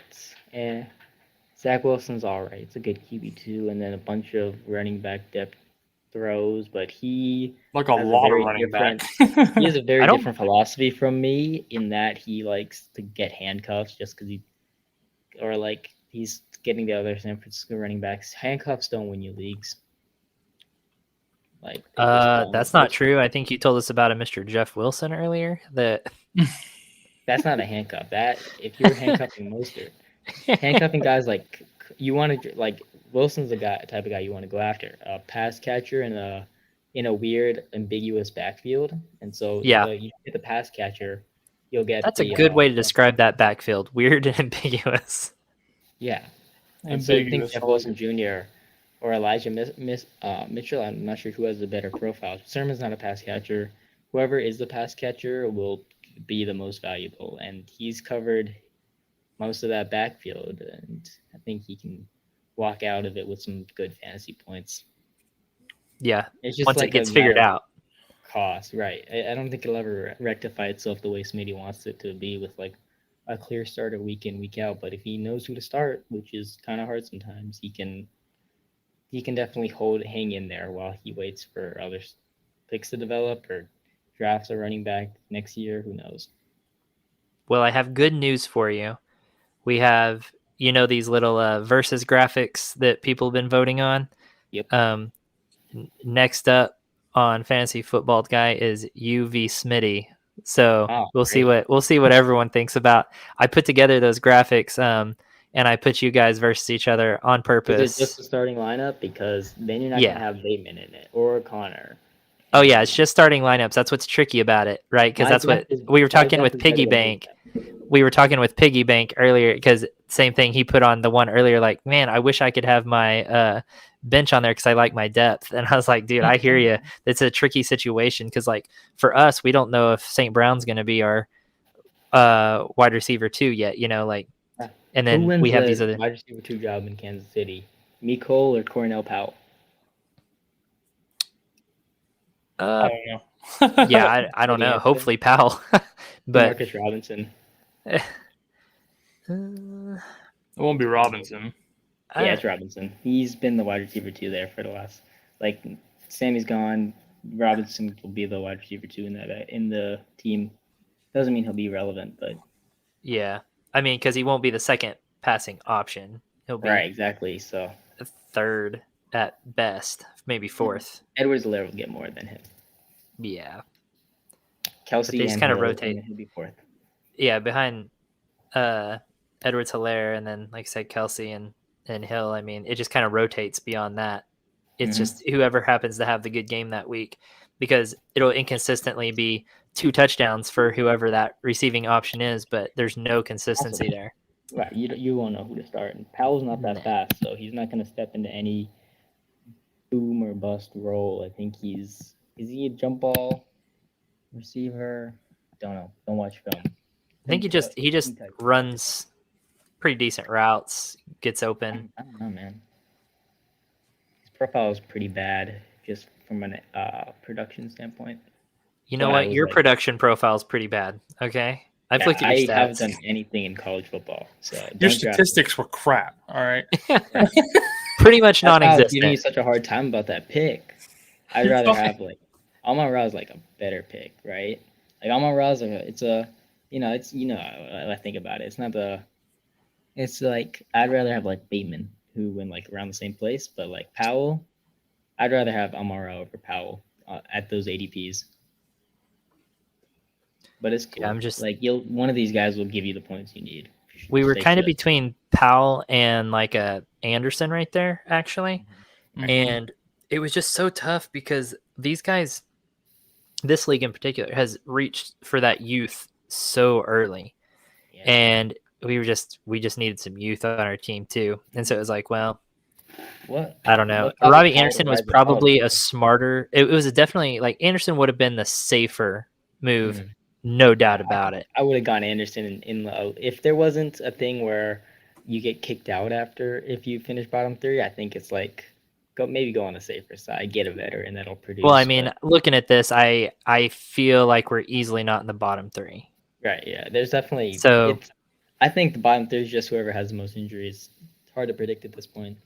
yeah, I was Totally gonna true. say 100% true. I that's exactly how I feel about it. It's just Kinda gonna come sucks down to 'cause injuries. It's not about it's not like minimize risk or any of this. It's just like try to get lucky and you won't get kicked out. Yeah. Exactly. Which sucks, but I mean, it just adds an interesting aspect that we've definitely factored in on every single pick. No doubt. I'm hoping that if we do get kicked out for some reason, that We can I beg can to at least be on the dominate, get us cheerleader back. squad, you know? I was just, maybe take a break and come back after a year, just like Cornell Powell did, I think. Yeah, we'll just opt out next year and then come back. Right, yeah. Yeah. Justin Ross style. Oh, That's Tanner funny. hit us with another message over here. Yeah, man. Let's Yeah, get some I'm gonna questions have to from agree with chat. this. He said Boom Bust Fantasy Football content seems to be the best on the market, and I just can't disagree with that. Yeah, I got it. It's definitely way up there. Yeah, I think It's just yet I to be think- discovered. That's all, you know? Right, yeah. Like, Yeah, I just think- Matthew Berry tunes in one day, instantly, he'll sign you on the spot. Yeah, I mean, We watch I don't. it But all. actually, though, We we're did have not Smitty looking in to here. get on. No, we're not looking to get with. We're not looking to get on ESPN. We're looking to get with Smitty because he's taking over ESPN. He's not playing, man. He's got his intern going. Yeah. And Did you watch those, Akash? The the intern. weirdest business model ever, man. It's I don't get it. That's hilarious. It's like whatever worked for him in 2005. He was like, I can change this slightly and make it work now, and then it kind of does. So he just sticks with it. Yeah, I don't have to update my site. It'll be fine. It's funny.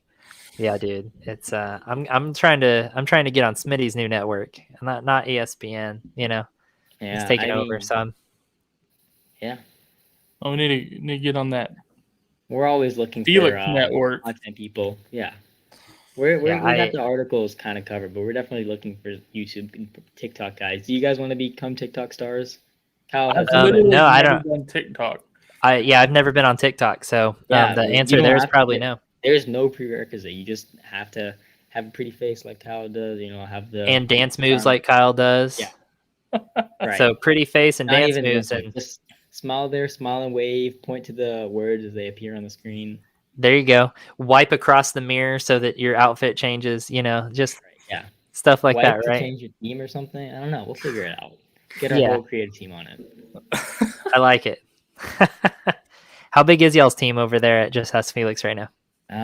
We got like 5-6 people on the back end, and then we're hoping to get around like 20-ish writers. Writing processes, like hiring writers is so weird just because we're not doing interviews or anything. We're just like meeting, like having them send applications. We ask them to do small something to prove that they like know football and speak English well, and then maybe we hire them. But I've been slacking kind of because exams and stuff.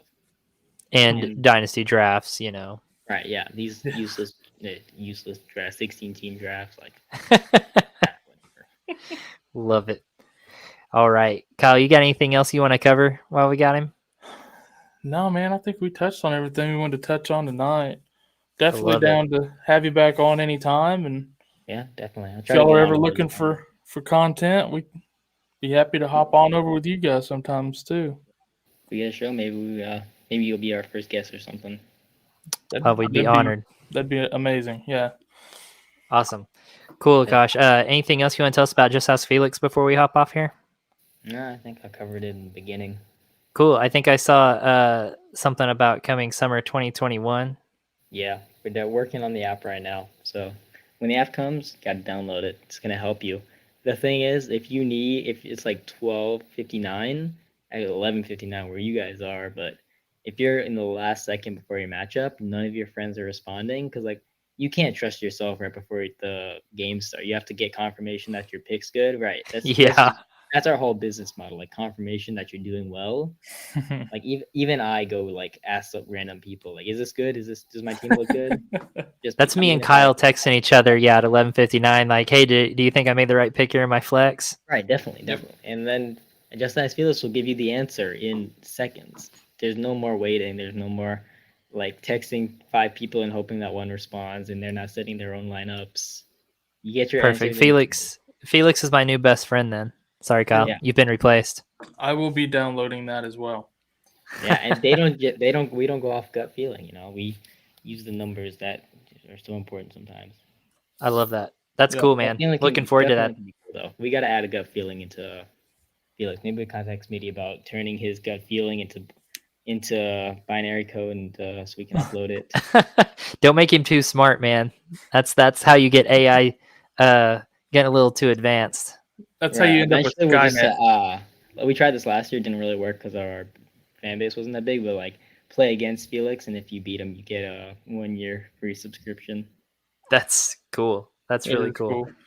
We might do it again. Who knows? This is the first step on the way to Skynet, by the way. I just want to point that out. Like, that's big. They're about to take over. They're the Tesla of fantasy football, basically. I love it. Cool, man. Well, thanks again for joining us, and until next time. Yeah, see you guys. We'll catch you next time, bud. Thanks. Cool. See you guys.